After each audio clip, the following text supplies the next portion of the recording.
Hello, everybody. Good afternoon and welcome to another episode of Live at the Waterhole. We're once again with our good friend, old One Ton, at the Oldongo Lodge in Kenya. My name is Ralph Kirsten, and what does the bush hold in store for us today? Well, if it's anything like this, it's going to be a wonderful day. So you're going to have to sit back, relax, and watch as the animals come down to have a drink and cool off. Per usual, please don't forget that this is a live and interactive experience, so we'd love for you to jump on board with us and send us through your questions and your comments. You can do that by going on the Wild Earth website and registering. You can also join the conversation on X, formerly known as Twitter, using the hashtag WildEarth. What is it that you'd like to see? What would you like to chat about? Whatever it is, wildlife related, send it on through. These two guys were here like the hanging around area. And what a privilege for us. I've been noticing that One Ton has really been flicking his trunk around a lot in comparison to the other individuals. I wonder what's up.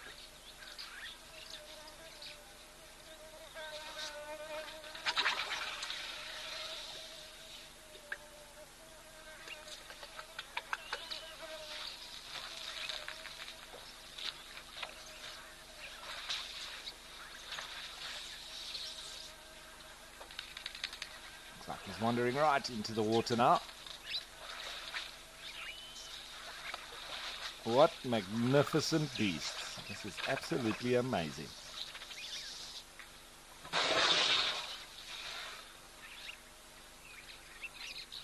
So Catherine, first up, saying, hello Ralph, what a start. Absolutely. Always stunning and a real privilege to be in the presence of such big, magnificent beasts. Some of the last left of the real true big tuskers, and nice to see them doing well.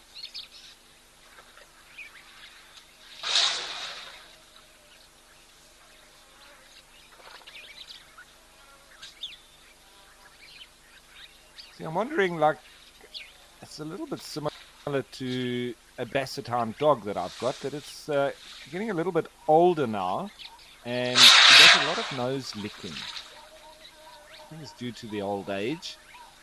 Maybe he's got a bit of sinus. I'm just wondering why that trunk keeps flicking around a lot. Almost like his nose is running.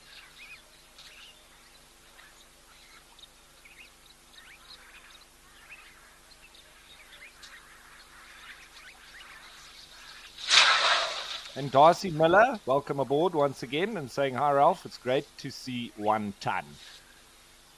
It's always fascinating and lovely to be in his presence.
Now, I've been trying to do some research and finding out the history of this particular elephant called One Ton.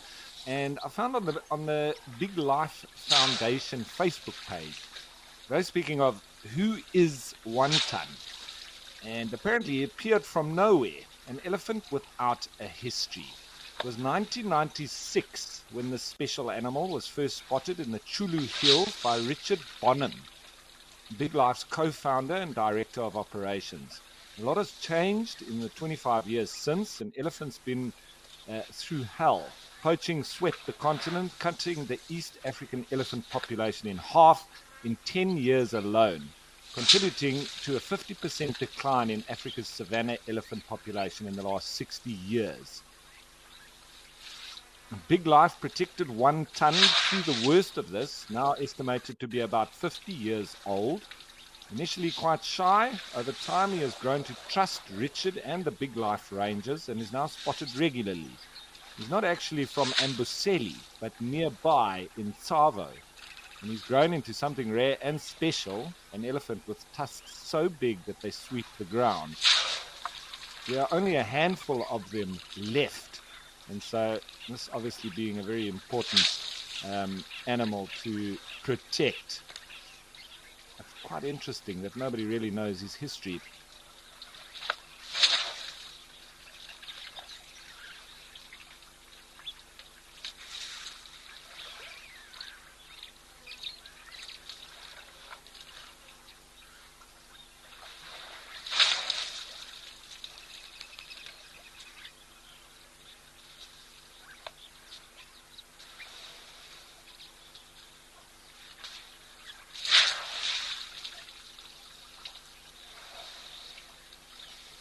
Meru continue on saying that though one ton has survived to this point in his life, he continues to face a number of threats, reflected in the recent change of the status of his species from vulnerable to endangered by the IUCN. Big Life is working to counter these. Communities protect one ton and his kind from poachers. We've built crop protection fences to help in preventing conflict with the local community. We work with local partners to serve important habitats and keep migratory corridors like the Kimana Wildlife Corridor open for wildlife to move safely around the ecosystem. We are grateful to everyone involved, including both our partners and supporters the world over, for helping to keep the greater Amboseli ecosystem as safe and all the elephants and the rest of the wildlife that live here.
So it looks like these big tuskers are done now, but it seems there may be a bird of prey in this dead tree just in front of the umbrella thorn.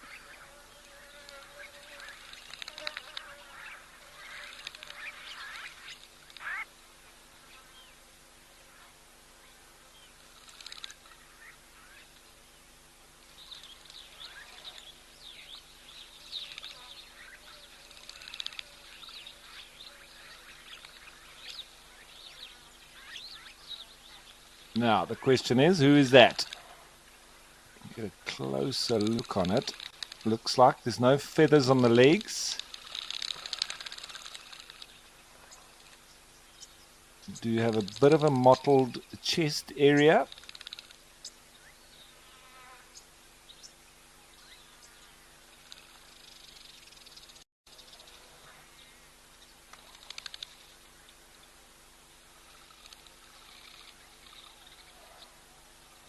So it wasn't a great view on it because of the sort of silhouette and the real grey lighting that we have. A bit of a better view. If anybody has any ideas, send it through. I'll give you a bit of a chance before I let you know.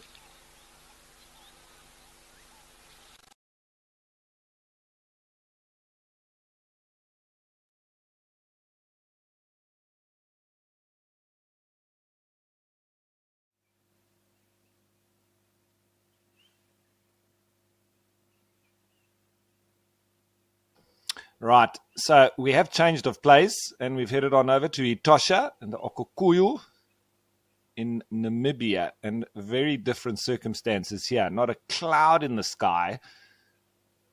The sun is out and it looks like the easterly wind is blowing. So it'll be a nice, warm winter's day here in Etosha. Earlier on, there were quite a number of springbok, gemsbok and zebra that were here having a drink on this turnstile of wildlife that really comes through at this particular waterhole.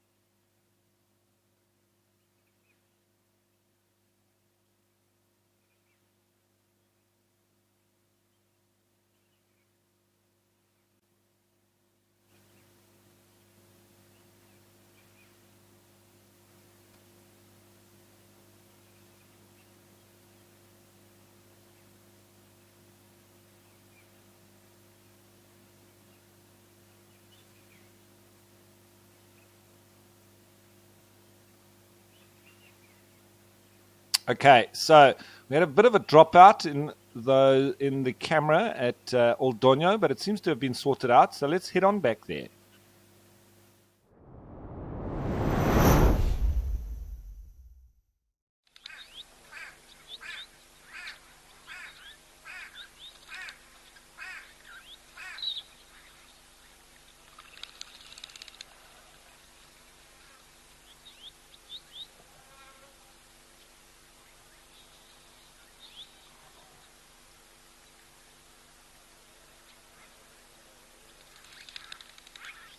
So obviously, when you're looking at a bird, we always look at the general impression of shape and size. This goes for bird identification, grasses, trees, etc., and general wildlife. So it does then get you into a specific range. So looking at this bird, you can see how it stands pretty upright.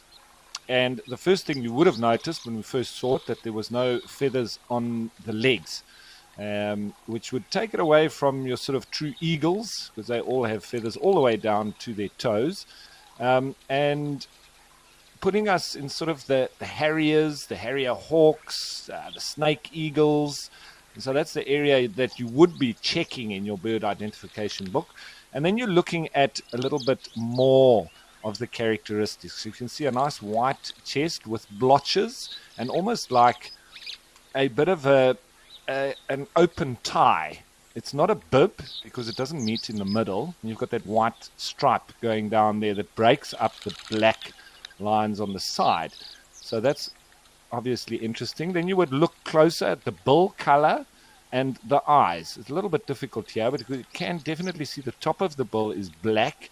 I'm not sure if there's another color there, but these are all giving us some characteristics to really get towards our answer. There we can see nice and clear the legs are yellow, so that would be another feature that could lead us to our answer. Distribution would obviously be a big factor. Although they're birds and they have wings, they sometimes can be outside of their range.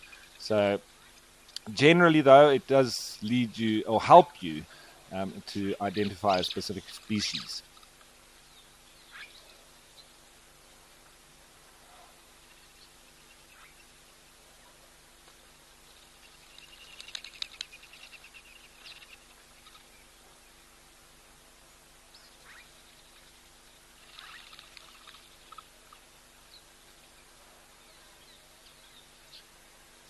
So for me, I'm going for a buzzard, and I think there's a couple, sort of, one being an auger buzzard, the other being a forest buzzard. I'm not 100% sure between the two, but they for me are the closest with this particular coloration. If I had to put my house on it, I'll probably go with the forest buzzard.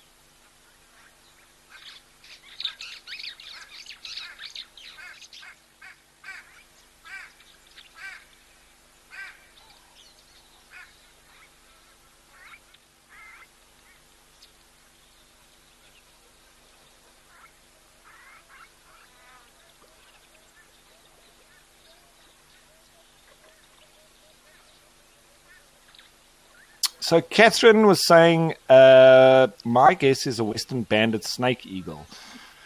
It's a good call, Catherine. But for me, all of the snake eagles have quite a boxy head, and this is always what leads me to think of a snake eagle. And the western banded snake eagle, I'm not sure. We can't see too much of the real colors there up just above the legs, because with the western banded snake eagle, it's got a lot of bands there on that area just above the legs, and it doesn't look like that for me, as well as this mottling that's further up, not really present as much on a banded snake eagle. So I'm definitely in the buzzards, and my closest for now is a forest buzzard.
A lot of the raptors do like using this tree, as with a lot of dead trees, especially the likes of leadwoods.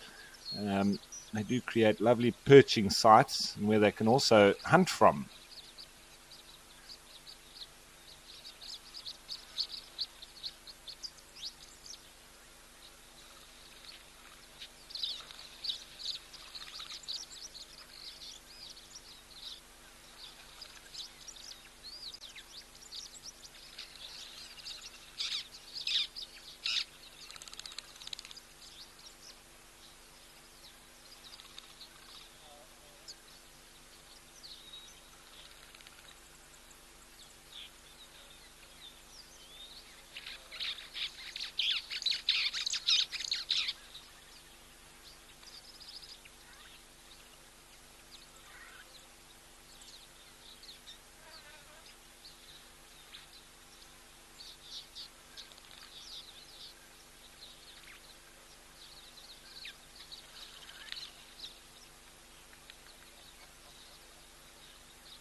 That sounds like a classist cuckoo. And sometimes in this part of Africa, the cuckoos don't necessarily migrate because the conditions remain throughout the year, being very tropical. But sometimes it could also be a mimicat that's calling like a cuckoo. That definitely sounds like one.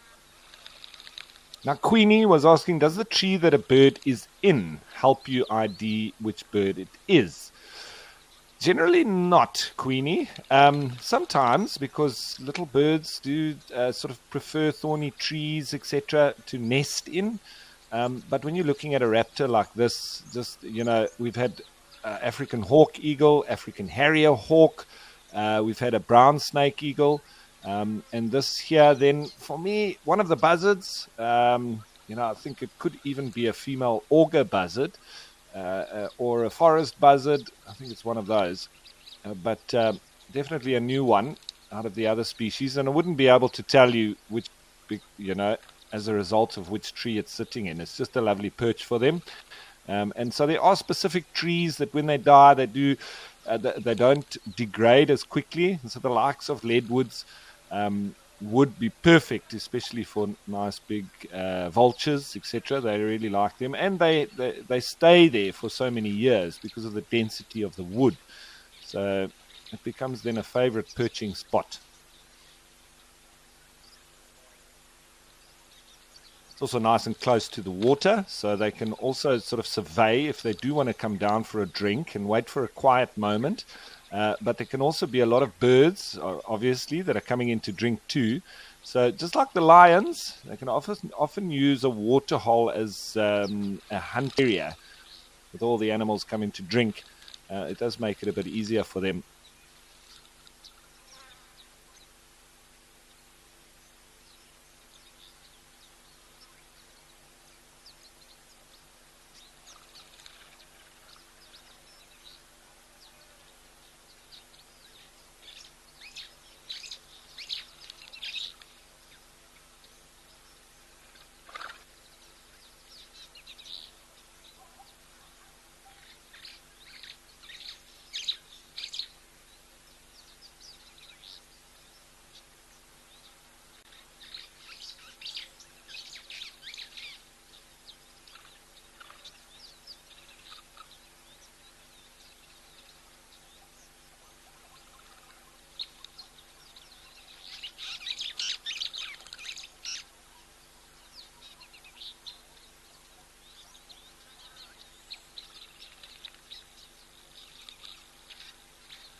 Now, Asbo has a question for us. Welcome aboard once again, Asbo, saying, hi, Ralph.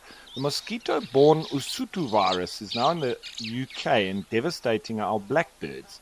London is particularly affected. As it originated in South Africa, I was hoping you could tell us about it.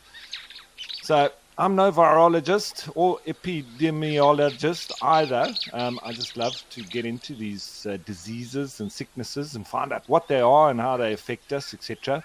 A lot of the time, I have found that, folks do, or scientists, researchers, vets, doctors, they do pick up these viruses in places and then obviously assume that they originate there. But with this kind of avian flu, that it is linked to, and I'll get into the details. They've got wings, and so they can move just like us as humans with airplanes, and so it can get mixed up around the world before we realize, and then where we find it sometimes confuses where it actually originated from. Regardless of that, the Usutu virus, and this is coming from Science Direct, which is a website that I do look into quite regularly as well, with them having a lot of research papers on this kind of diseases.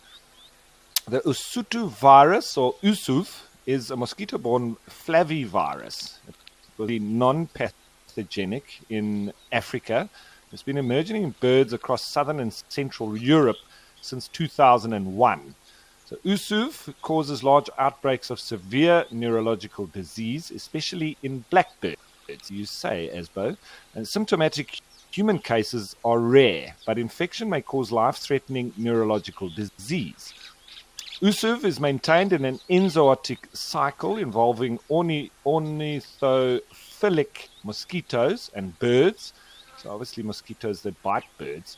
And in Africa, the vector and host species are the Culex neve mosquitoes and hornbills, little green bulls, and hurricane thrushes. In Europe, the Culex pipiens and blackbirds are the primary hosts. So humans and horses are incidental hosts. Since USUV and WNV have overlapping ranges and they cause similar disease in birds, humans, and horses and are antigenically similar, USUV-related neurological disease may be underdiagnosed. USUV may have a much larger range and a higher incidence in humans than is known.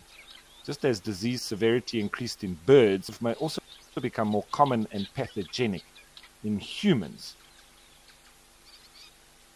And the Usutu virus is serologically closely related to the Japanese encephalitis and West Nile viruses, first recognized in Natal, South Africa, in 1959, and then was isolated from the CX neve in the tropical coastal lowland. The virus was isolated only once from a patient in the Central African Republic who had fever and rash. It was recovered on multiple occasions from mosquitoes and from birds. It was once from a rodent. The Usutu virus is widely distributed in Africa and has been isolated from mosquitoes or birds in Uganda, Cameroon, Senegal, and Nigeria. During the summer of 2001 in Austria, birds were found dead and dying. The virus was isolated from the birds, was identified by a reverse transcriptase polymerase chain reaction. That's a mouthful. As a Usutu virus, and the nucleic acid similarity was 97%. So no disease was recognized. And the finding strengthens the case for birds as part of the reservoir for Usutu virus and also favors the idea that there may be continental movement of the virus. I think now it's quite obvious because these studies were sort of around 2001, 2002. And with the evolution of viruses and the movements of birds, I think it's quite possible with the movements that it's a little bit more endemic around Europe and Africa than we think. But with that and the changing of viruses, our immunosystems also adapt to that. You need the virus first for your body to create the white blood cells and fighting back. So there's constantly new viruses that are evolving. And so all the animals and the humans included obviously evolve protection systems resulting from that as well.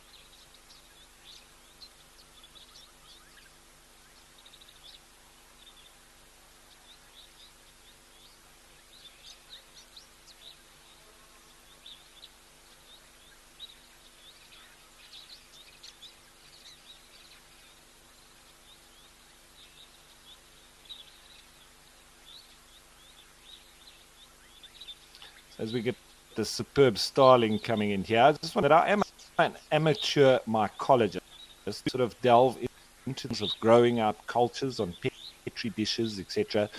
And it is absolutely amazing. If you just leave a petri in open air for a couple of seconds, literally grows on those plates. It's incredible. And this was obviously how penis was found, with an open petri in a window. And a spore of a penicillin literally landed on the plate, and it was shown to sort of fight against a lot of virus and bacteria. And so that was the origins of it, just literally found by chance with an open petri dish. But it just shows the amount of virus and bacteria that is constantly floating around each and every single individual organism. And the fight to survive against it is constantly there as well. Beautiful sight, these zebra.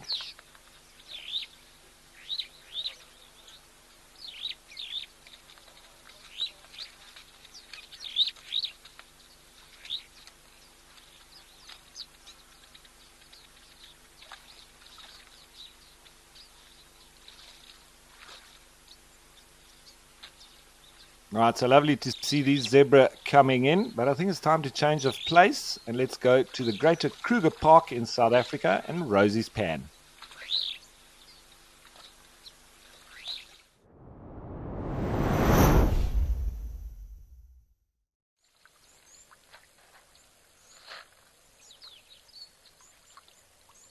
Where the elephants, or a couple of them at least, have come in for a drink. Wonderful. And we saw a leopard here yesterday. What a sight. It was very brief, but nonetheless.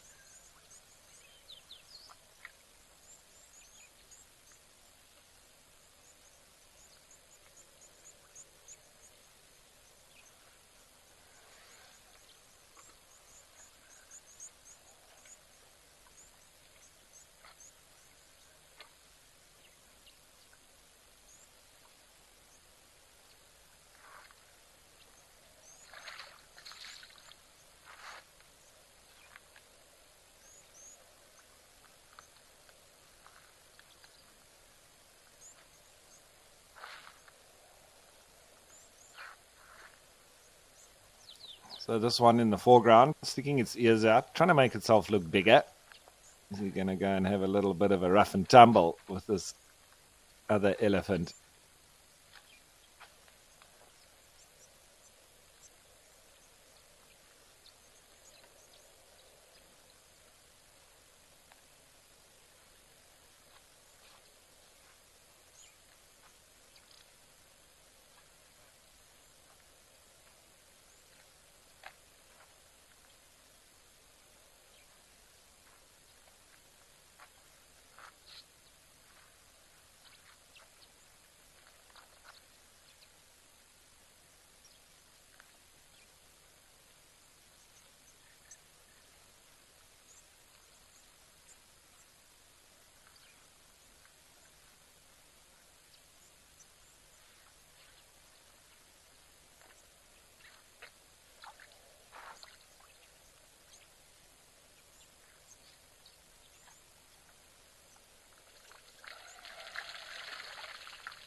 So Spencer was asking, do you know if elephants pass on any diseases to each other or other herbivores? So the one that are of most importance, Spencer, is just like humans, elephants get the herpes virus, and they do pass that on to other individuals within the herds as well. I'm not sure that they do really pass it on to other herbivores, but the three major passable diseases or contagious diseases that they may pass on to other herbivores would be foot and mouth disease, as well as tuberculosis, and so those three, they could, sort of pass that on between them.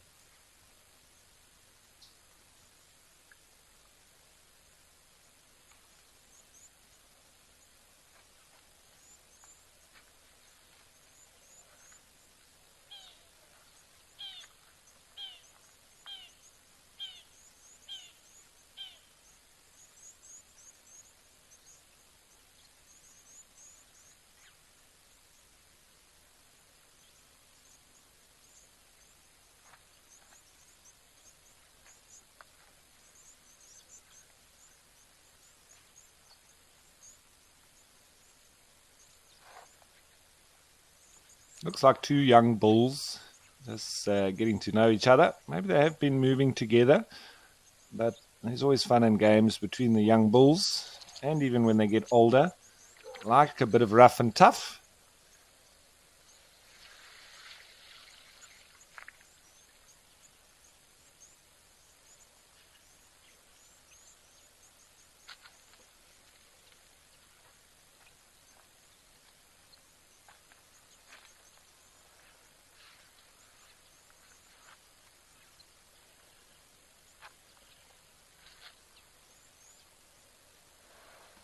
There's an impala moving through in the background there. A couple of them. Here comes a ram.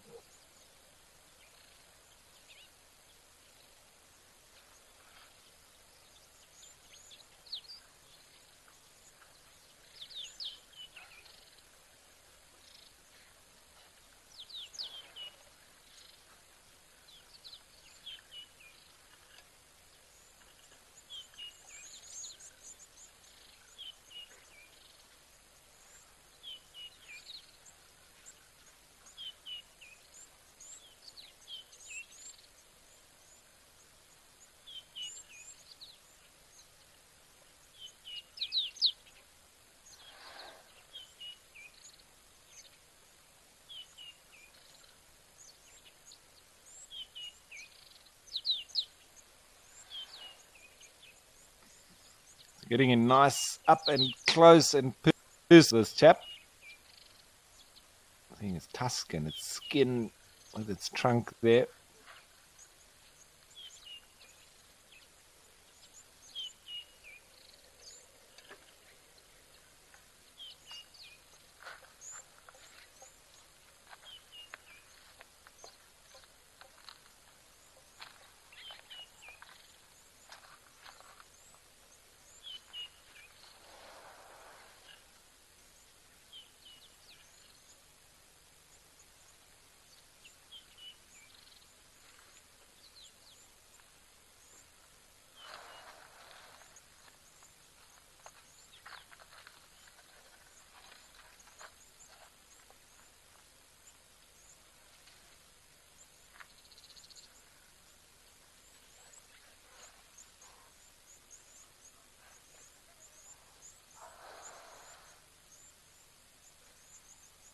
So Drew was asking, when male elephants are still in the natal herd system, do they form bonds with each other?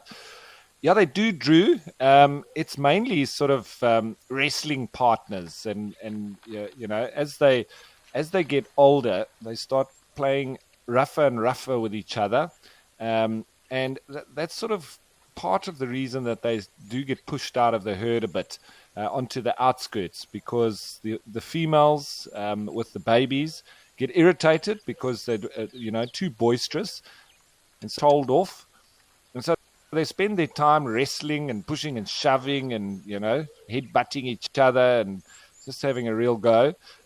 As with young boys within humans, playing rugby and getting rough, and it's sort of part and parcel of the species and of the gender as well. So very similar in elephants, and slowly but surely they just become too rough, and the herd then has enough of them, and they really then need to stay on the outskirts, and then they slowly start leaving the herd altogether. And very often those bonds that would have formed between them, well, then they move off in a little. But obviously, then coming into must is when they really start fighting with each other, and then there might be a little bit of a split up of the group. But then once the levels of testosterone return to normal levels, they may then come back and be accepted as a normal person once again.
So it looks like they too may have had enough here at the water's edge.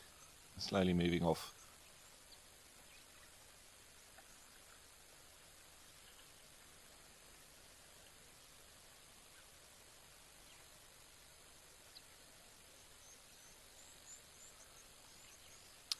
So asking, do young female elephants ever get kicked out, I wonder? I would say that I would never say never, Joanne, but it is very unusual for female elephants to get kicked out of a herd. It's generally once they get a bit older and more experienced and they don't agreement with the leadership group or the matriarch that you have breakaways, but generally the females pretty much always stay with their natal herd, right to and beyond.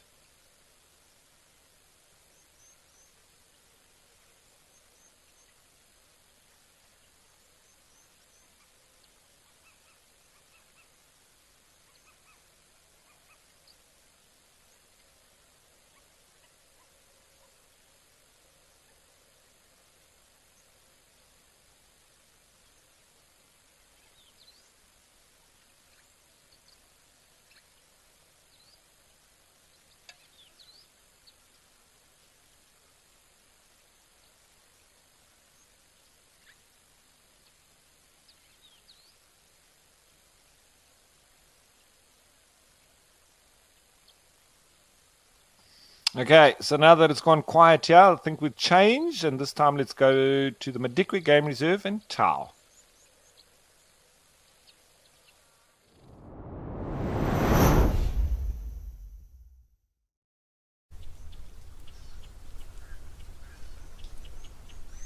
Where we've got some more stripes.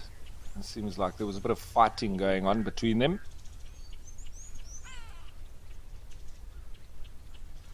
Here, the little blue waxbills, a grey bird so far, and the tin spot batters.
So some blue wildebeest joined by a warthog. I think there's a little bit of boots there maybe.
So you see zebra, even with their white and black stripes, you'd think they stand out a lot in the bush. But look at that, just one line of brush, and they are almost invisible within there. And you can, obviously now that they break cover, you see them quite clearly.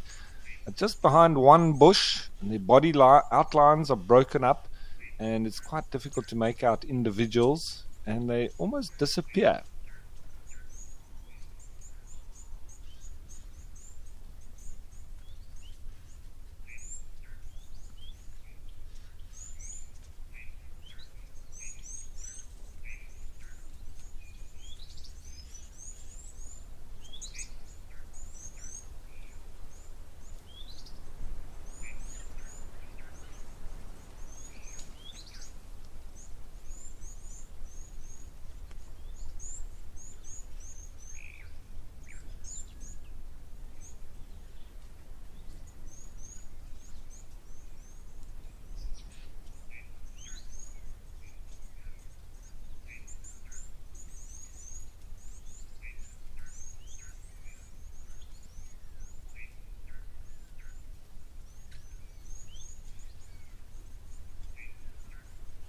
Of course, these wildebeest lying down, taking a bit of a rest, but also ruminating at the same time.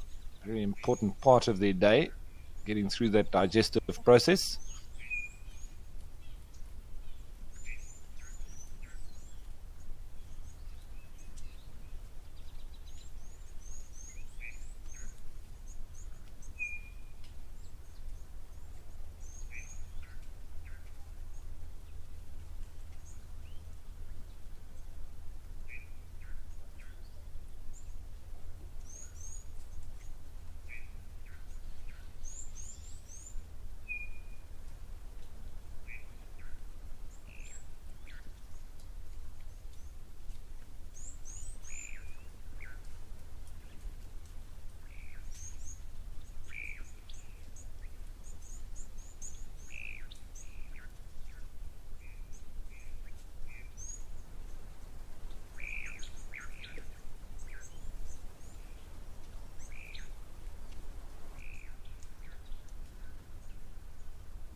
So Kylie asking a very pertinent question: how do wildebeest and zebra benefit from staying with each other and often being seen in each other's company?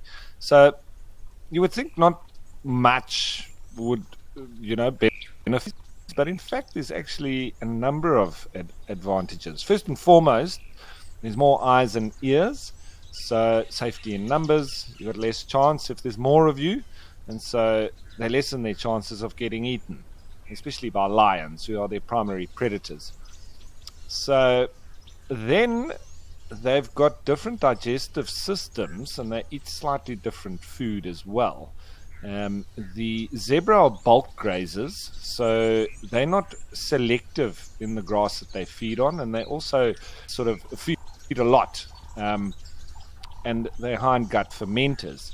So the blue wildebeest are more selective grazers, and they prefer sort of the grass closer down to the soil, almost further down. And so it's literally like a preparation of the graze for the wildebeest, and that's why you often find not so much zebra following wildebeest, more so wildebeest following zebra, because it's more so to their advantage than the other way around. But they do still both benefit from additional numbers and the eyes and the ears. But then on the wildebeest side, they get their food prepared for them by this as well.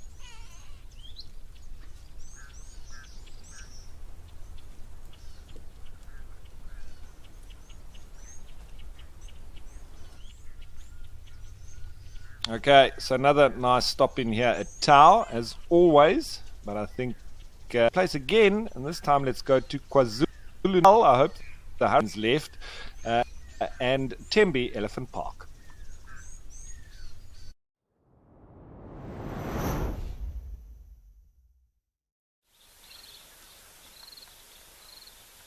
I said hurricane. They actually had a tornado in these parts a couple of days ago, which was incredible to see. I've only seen videos of it. Absolutely intense, and there's lots of flooding in these parts coming now too, so wish all the best for the people and the wildlife in the area. The sun's out for now, but there's another wave on its way. And the first one was quite deadly. So let's hope it's not too bad. Second round.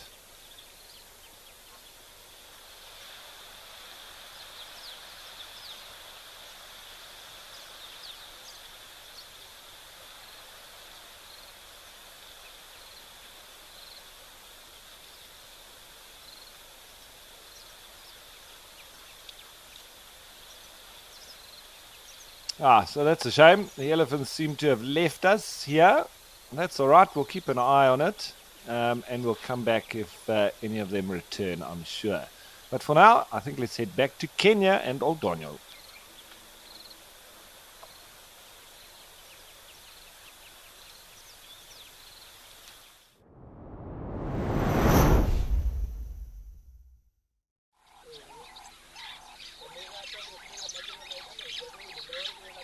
With one bite of these stripes coming in for a drink once again.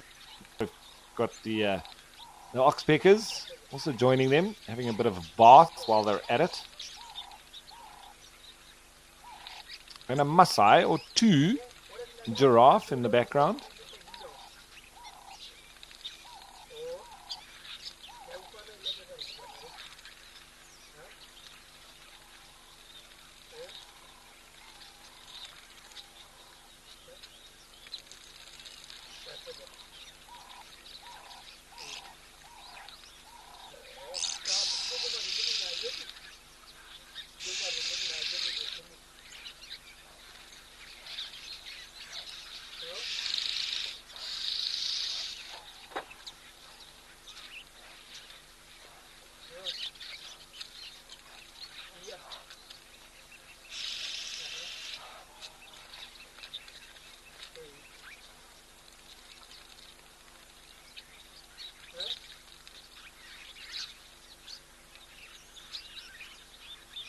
Even now, the giraffe being nervous, waiting its turn.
Can hear some voices. There may be some of the rangers or even cattle herders that are moving through these. Obviously, what's concerning these animals.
So it just goes to show as well how sort of scared giraffe and wildlife in general is, especially of humans on foot. It's crazy because they can very often smell you in a vehicle and they won't run off. But as soon as they see you and standing on two legs, it's an immediate reaction that they become stressed and they normally run away.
It's also a youngster.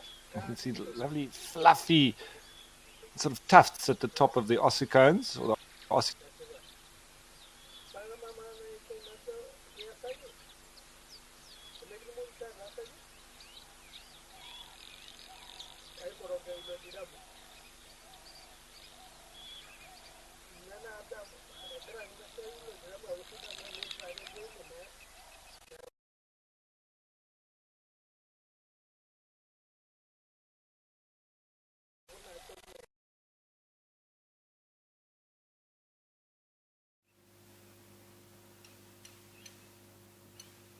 So switched on of place with a little bit of difficulties there.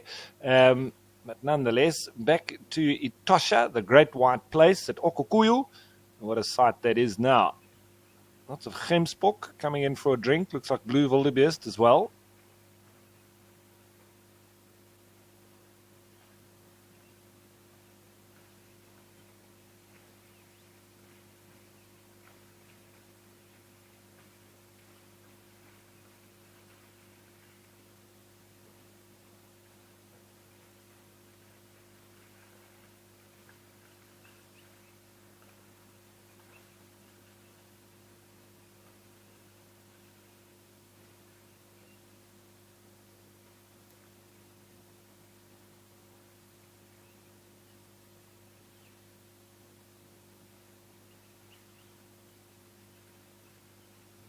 Getting in much closer in on them.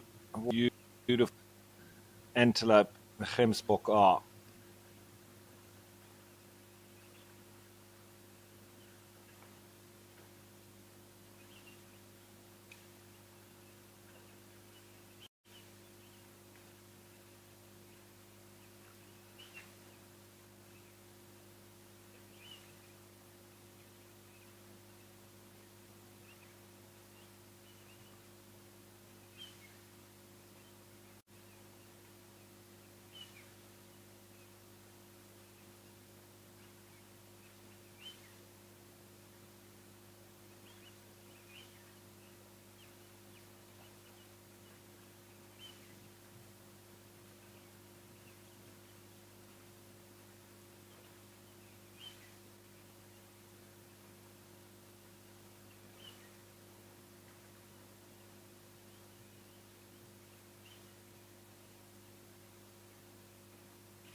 So Grayson asking, do the hooves of Gemsbok click like those of Eland? No, they don't, Grayson. They don't really overlap each other in the front. They're not quite as big as an eland, which is their tracks are very similar to that of buffalo, being much heavier animals. The big bulls can be up to about 800 kilograms. So comparable in weight to buffalo, whereas the Gemsbok quite a lot smaller. Their tracks has got more of a kind of a heart shape than the more rounded track of an impala, and they don't have those little overlaps in the front allow the click. In fact, very often in the sand they actually splay quite wide, and so there's no real chance of them clicking. I'm sure there can be it, just randomly, but I've never heard any noise coming from the feet of oryx ever. So I'm pretty sure they can't really click without that overlap.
So Spaz Lankov asking, how do we tell females from male Gemsbok from each other?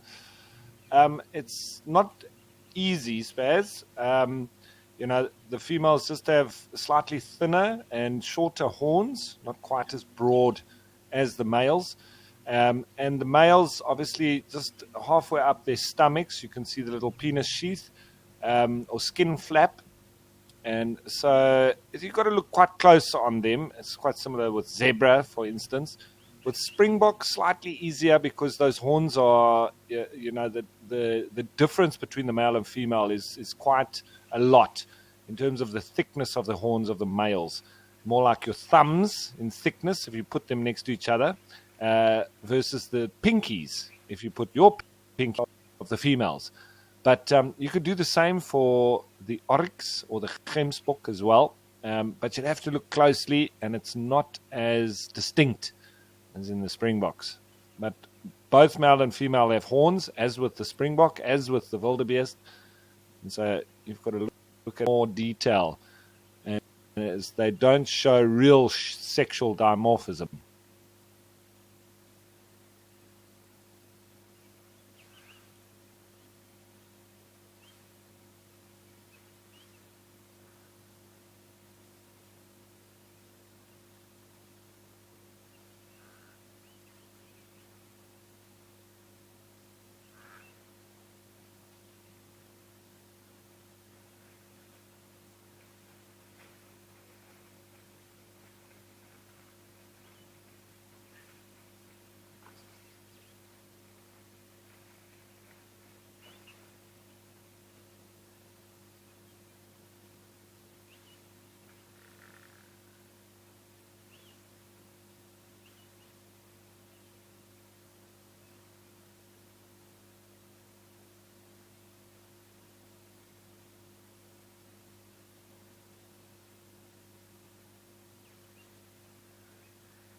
Okay, nice stop in here in Etosha in Namibia.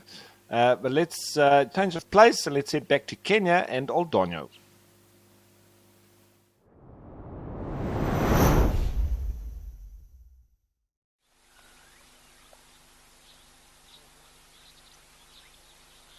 Aha! Surprise, surprise. We've got another bird of prey here. Look at the legs. Now, those have got feathers all the way down their legs.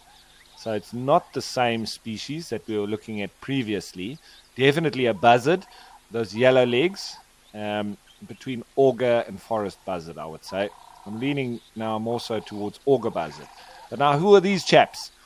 These are often and most likely seen in pairs and generally hunt together as well. So this is quite an average sighting of this particular species. But I'd like to know if anybody knows who this is. We can see in the background there's some eland we haven't seen for a while.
Bill, Myrtle Beach, saying it's the African hawk eagle. Spot on, Bill. That is the one.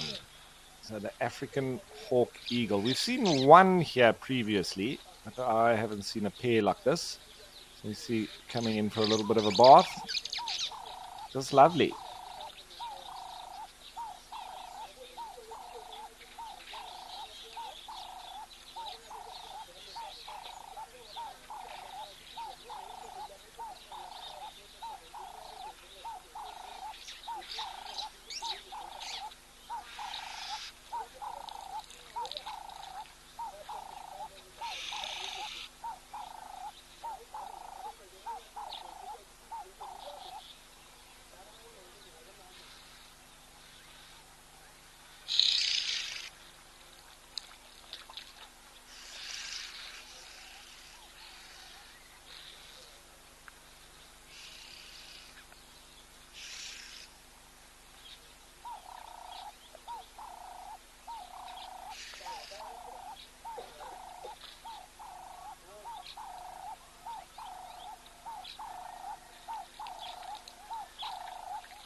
And you hear those oxpeckers now. They might be sitting on these earland.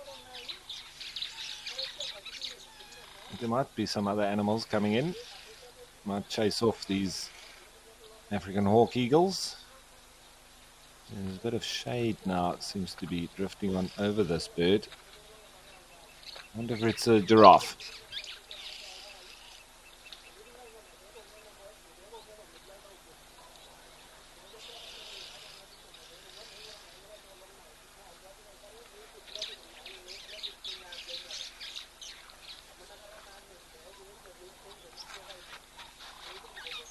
It's indeed a giraffe. And even with the birds being almost 100 times smaller than them, they're not scared at all. Something else big flying through in the background.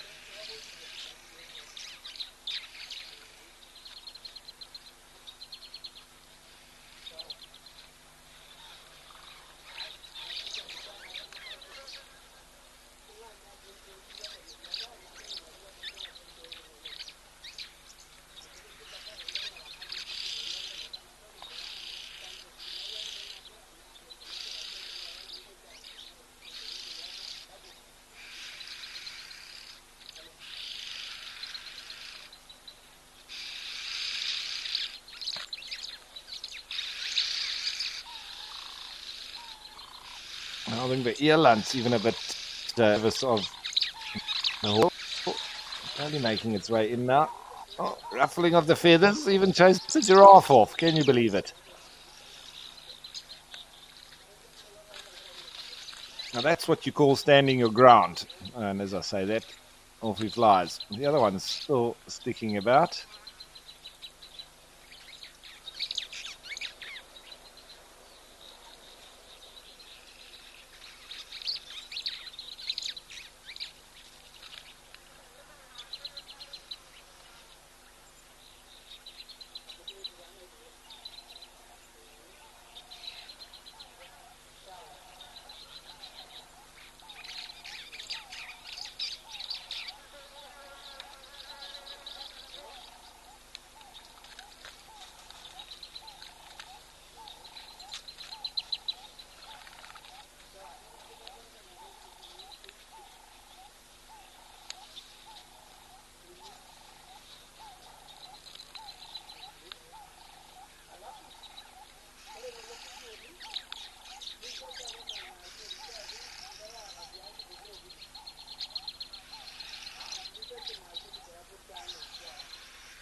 So Mindy Tillapore asks, do you think animals' fear of humans is learned, instinctual, or both?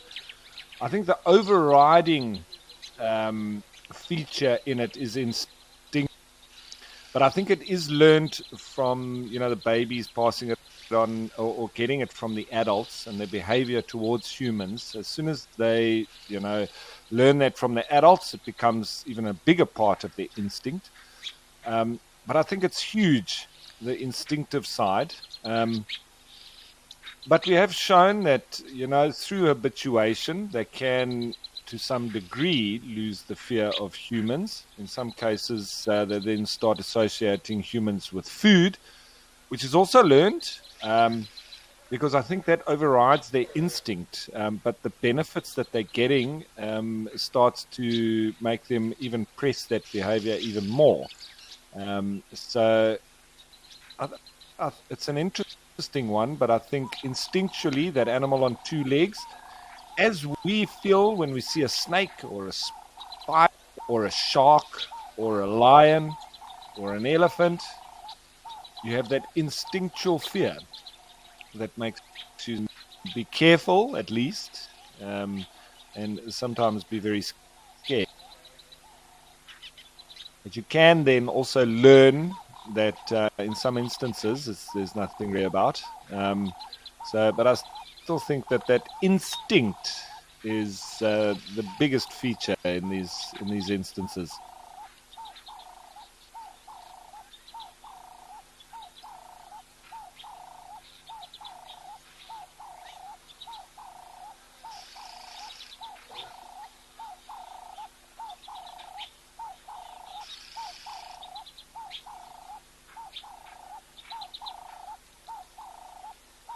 This giraffe really looks like a Christmas tree with all the lights going up the neck.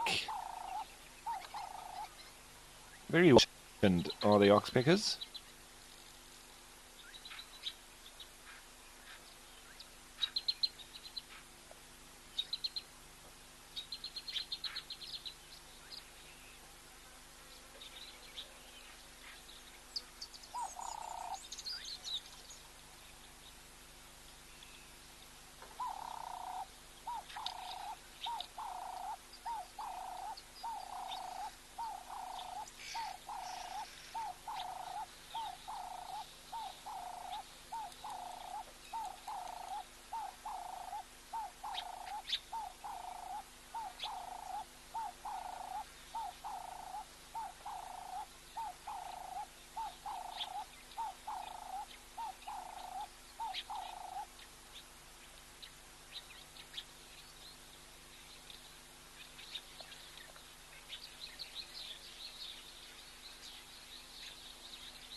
It's crazy how these two African hawk eagles are dominating waterhole now.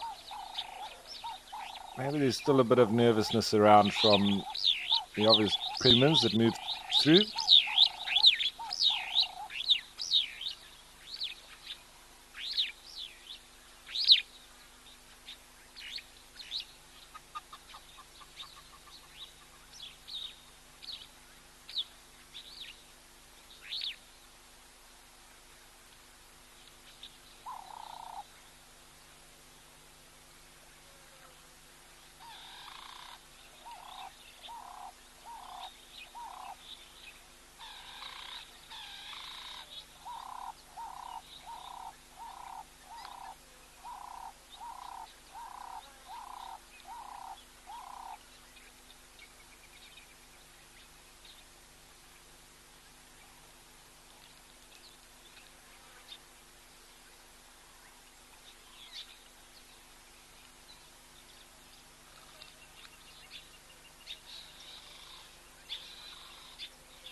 At least the sun's come out a little bit now, putting some more light on the subjects.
So a bit closer up on the African hawk eagle. Beautiful markings.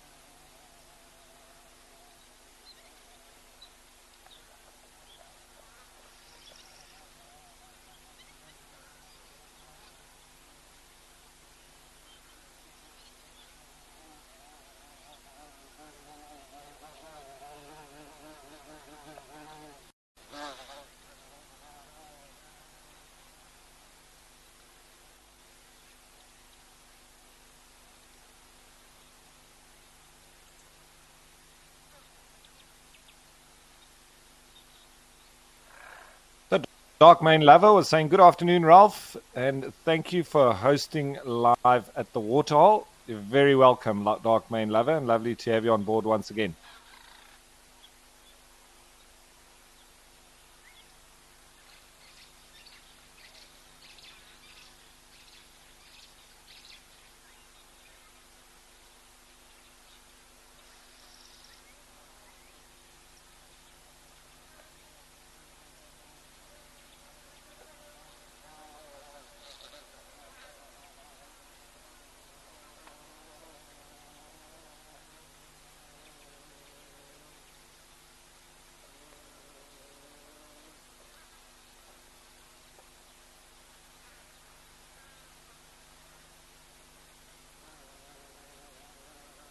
There we go. Now the bird at least getting in.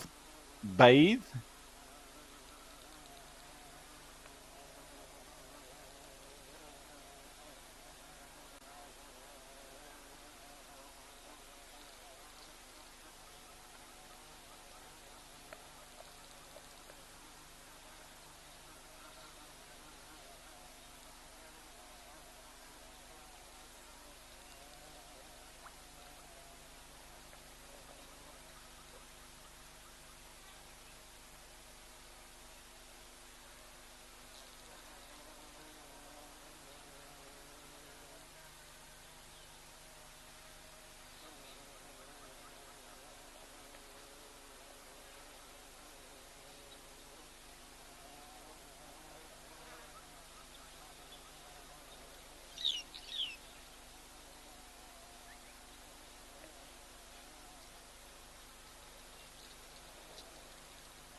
Now, Lorraine was asking, what diseases can birds get?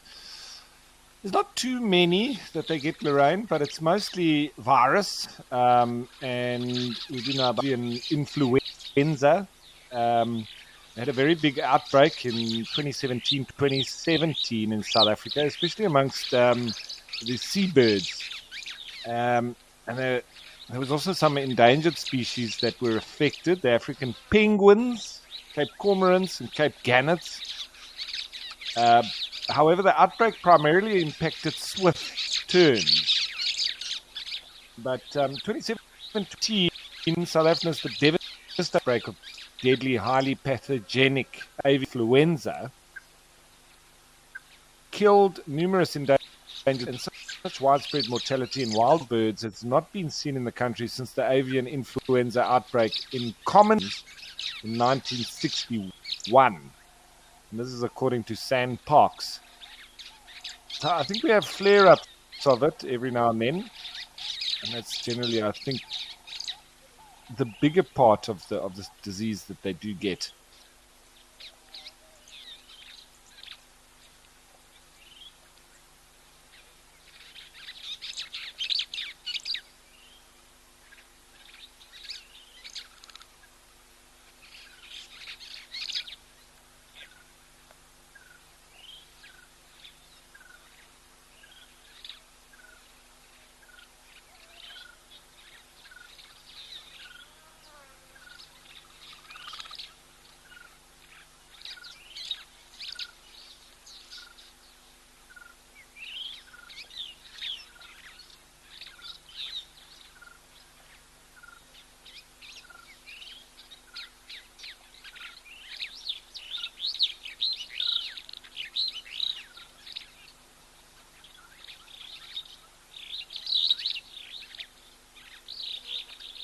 So Miranda is asking, what determines whether birds are ground or tree nesters?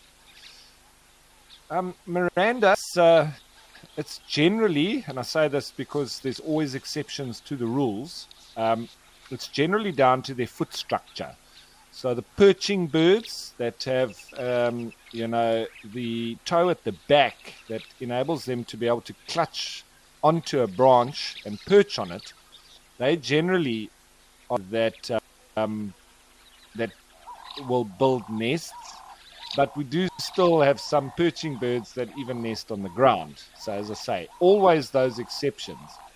But generally, the ground birds, they can't really balance on a tree, so they would then obviously find it difficult. Again, there's also exceptions.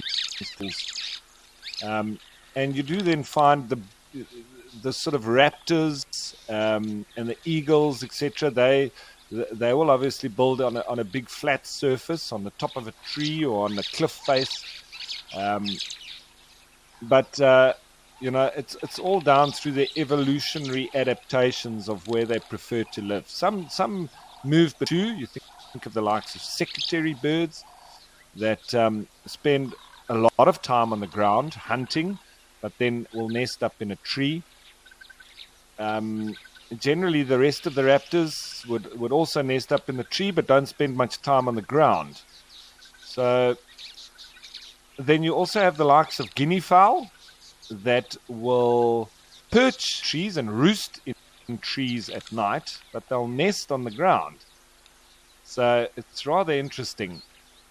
But you can always remember that you will have exceptions in the wild because they don't really conform to the boxes that we like to put them in. But yeah, I would say the overriding factor is their foot structure and how we are able to perch in a tree and be able to stay up there. So if you don't have that back toe, it makes it rather difficult, and you're going to stumble around, fall around in the tree. And if you do have that toe at the back, you're also more ungainly on the ground. So you're then susceptible to attacked by predators. So it goes both ways.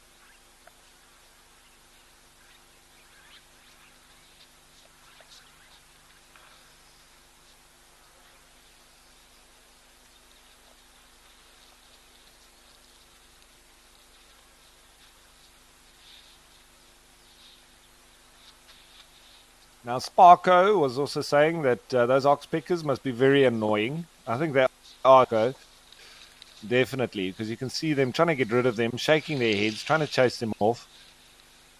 But I think sometimes it must be quite nice as well. A little bit of a back tickle, scratch, but, especially when they get up inside their ears and around their mouth, I think is when they're most annoying.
Okay, so always lovely to stop in Ponyo, but let's change and heading back to Madikwe and Tau.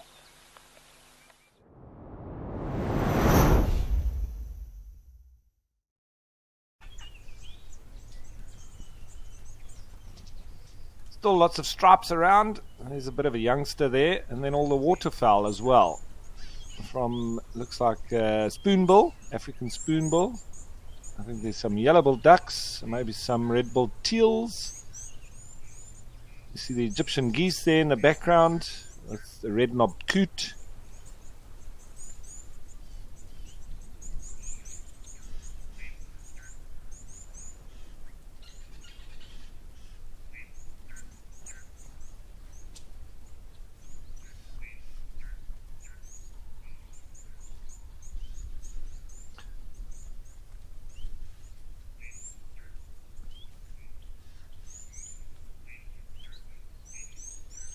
Yeah, so that tiny bird on the bottom of the screen on the right-hand side, I think that's a three-banded plover.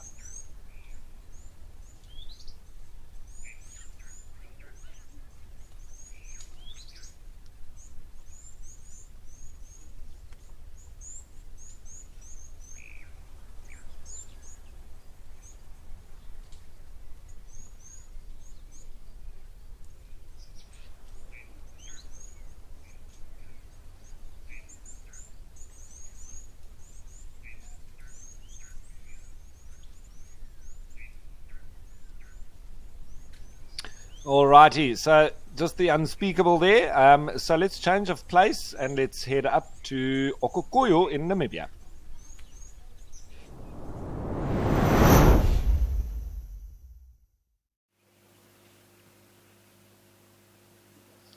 Where the elephants are back. Fantastic. Joined by lots and lots of zebra as well. So this is just what I'm saying about this real turbine and constant replacement of animals here. They just keep coming. As groups leave, you just wait a little while and it fills up once again, especially at this time of the year.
couple of tiny little babies within this herd, but it looks like they might slowly be moving off along the yellow brick road, as I call it, maybe leaving this bull.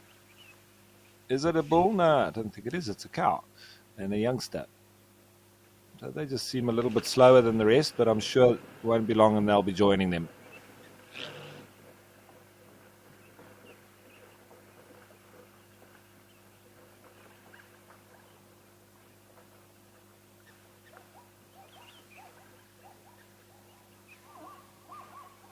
Yeah, just as I thought, joining up with the rest of the herd.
So Sarah saying or asking, what would you say is unique about elephants? Sarah, I'd say something definitely pretty unique is definitely the trunk, the evolved nose, and the thousands of muscles that they have within it.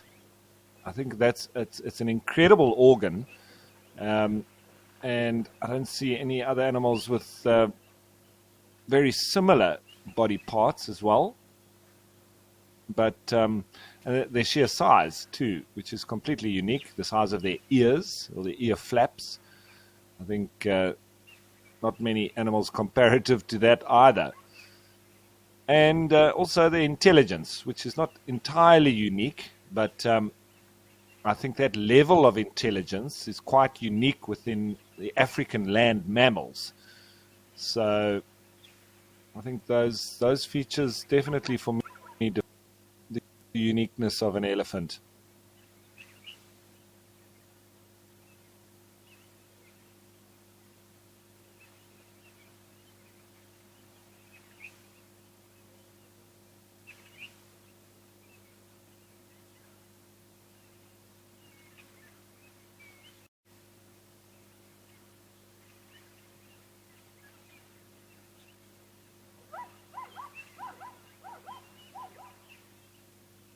Can you hear the zebra calling there?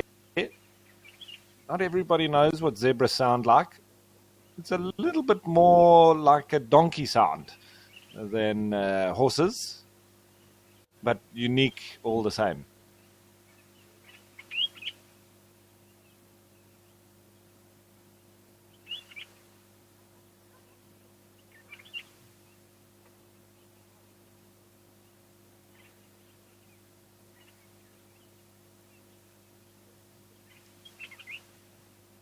So Vicky asking, is it the same zebra species found all over Africa?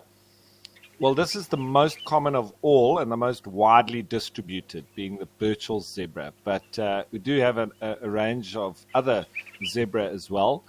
Here in Etosha, you also get the Hartman's mountain zebra, but you don't see them at this waterhole. Well, I never have, and I don't know any records of them being here. They are in the direction that the camera is looking now, closer to a dolomite rocky outcrop. As the name suggests, they do prefer to be in and around mountainous areas. And same with the Cape Mountain zebra that you find in South Africa. But then we also get the Grevy's zebra further up north and into East Africa as well.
Slowly but surely, all those elephants now are walking off into the distance and towards the tree line and areas where there's a lot more food for them.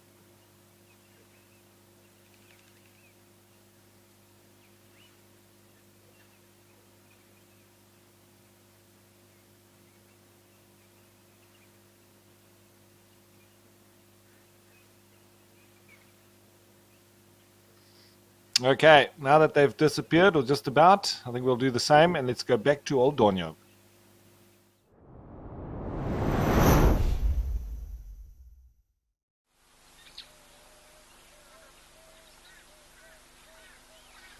Our African hawk eagles are still having a swim, a little bath in the water.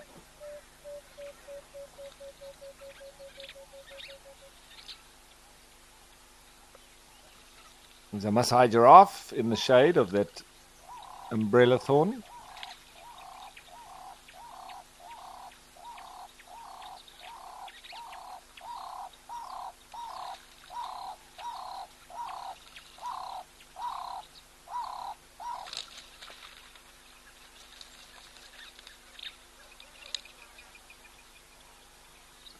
It's having a flap around in the water as well, much like a dog shaking while it's still in the water.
So Edna asking, what do these birds typically feed on here? And these being the African hawk eagles, they have quite a varied diet. They prey upon other birds. That's why you're actually not seeing any birds coming down while they're here.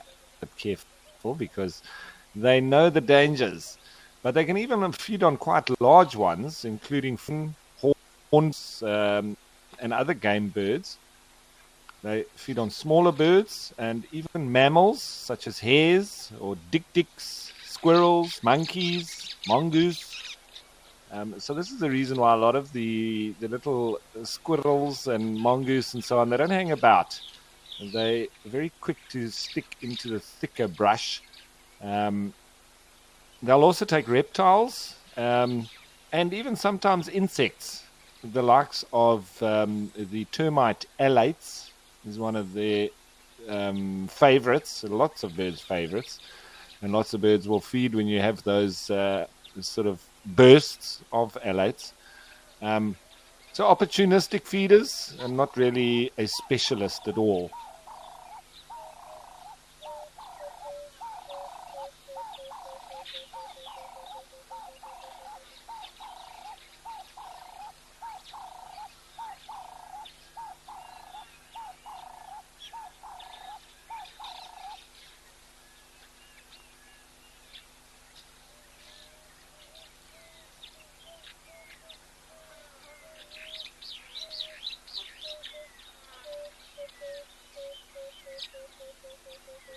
Yeah, pearl spotted owlet calling off there in the distance once again.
It looks like he's had a really good old wash and a nice cool off. Maybe he'll take to flight soon.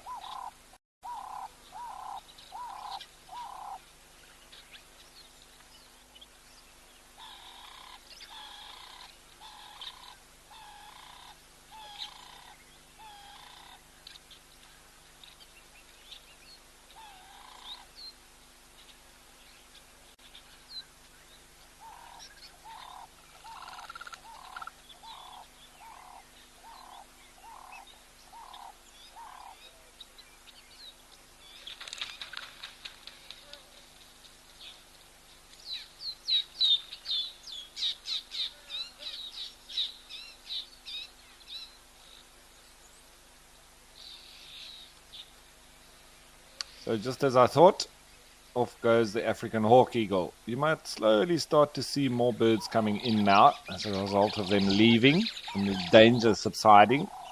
You know, maybe even the giraffe as well. He was also scared of them for some reason.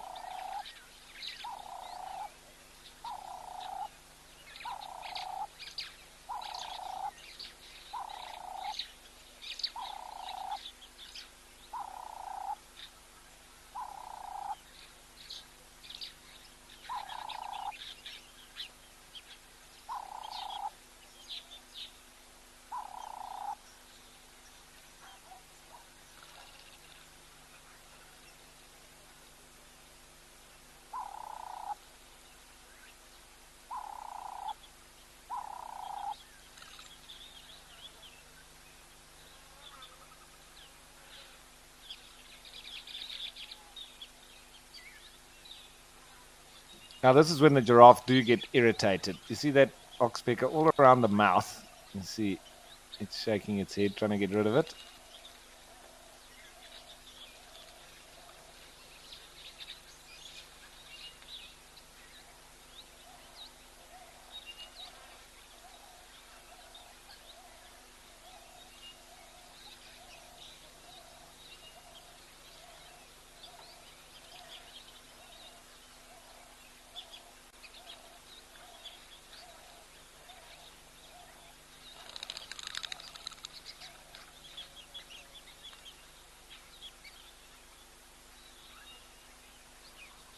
So Mike asking, is it coincidence that they fly off almost at the same time?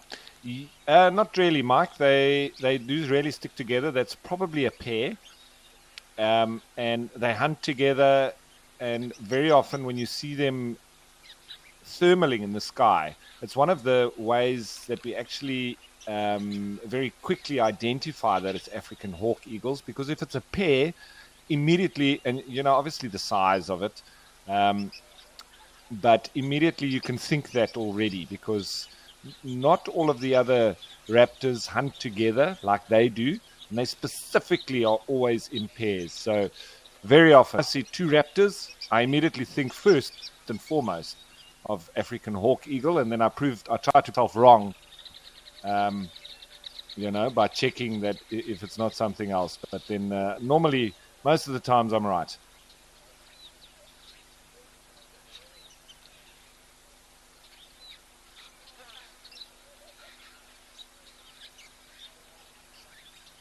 So Spaz Lankov saying, thanks for the great show this afternoon, Ralph. Really enjoyed it. Glad you enjoyed it, Spaz. And hope to see you back watching as you are. Fantastic. And as per usual, it's been a completely different day. Nothing ever stays the same.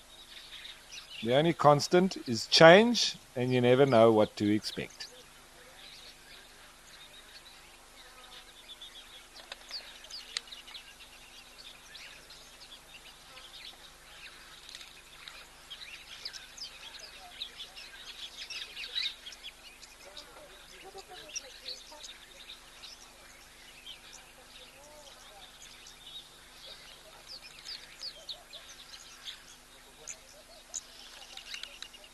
So, just about at the end of the show. I hope you've all enjoyed it. Live at the Waterhole. We'll be back again tomorrow, same time, same place. I won't be. I'll be back next week. But I hope you all enjoyed today's show and the discussions and everything else, and the wildlife especially. I think the highlight for me once again was 1 ton. I think he's stolen the show 2 days in a row. Yesterday we had a leopard as well, though. But I don't think you can get much better than 1 ton. That is for sure. So thanks for joining us, everybody. And, of course, thanks to the wildlife for being the stars. And to the whole Wild Earth team for making this all happen. You guys rock. So that's it from me for now, folks. Give it horns. Bush greetings. Cheers.